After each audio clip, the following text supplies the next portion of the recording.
And as the two presidents get ready to sell their record and agenda at tonight's debate, there are some areas where numbers speak louder than words. With President Biden nearing the end of his initial term in office, he and President Trump are now on nearly equal footing for comparing the data that surrounds their presidencies.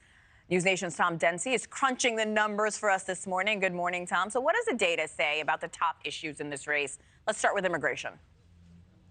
Hey, good morning, Hannah. Yeah, look, the border crisis will likely be on the minds of many voters come Election Day and even tonight for this debate. But this morning here on NewsNation, we are diving into the facts, the data. What does it say about this issue, and how do the two candidates compare? According to official data from U.S. Customs and Border Protection, President Biden saw far more encounters along the southwest border during his term so far compared to the 4 years under former President Trump. Again, these numbers are from U.S. Customs and Border Protection, and they show that since President Biden has taken office, border agents reported over 8 million encounters with migrants along the southern border, compared to just under 2 million under former President Trump. The amount of gotaways under President Biden, 3 times higher than the same time period under former President Trump during his 4 years in office. So again, these numbers very much favoring former President Trump, and this issue very likely to come up during tonight's debate, Hannah. And Tom, let's talk economy, also front and center. We heard Elizabeth say that Americans are watching their pockets. How do the two compare?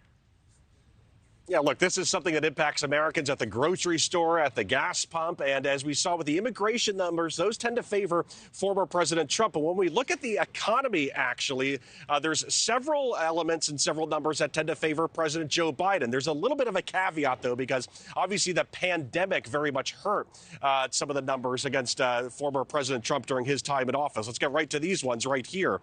President Joe Biden seeing 3 times the amount of jobs growth compared to Mr. Trump during his pre-COVID years.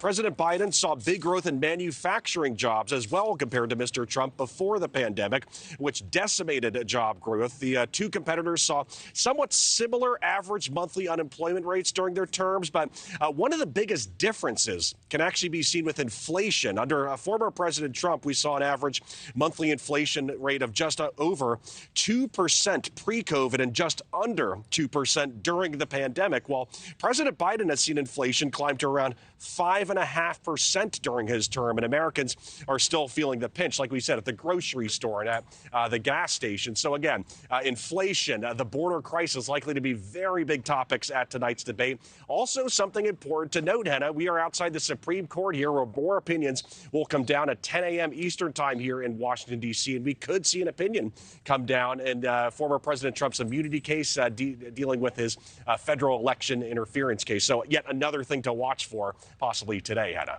Thanks for watching, everybody. Go to joinnn.com to find NewsNation on your television provider. Also, don't forget to click that red subscribe button below to get more of NewsNation's fact-driven, unbiased coverage.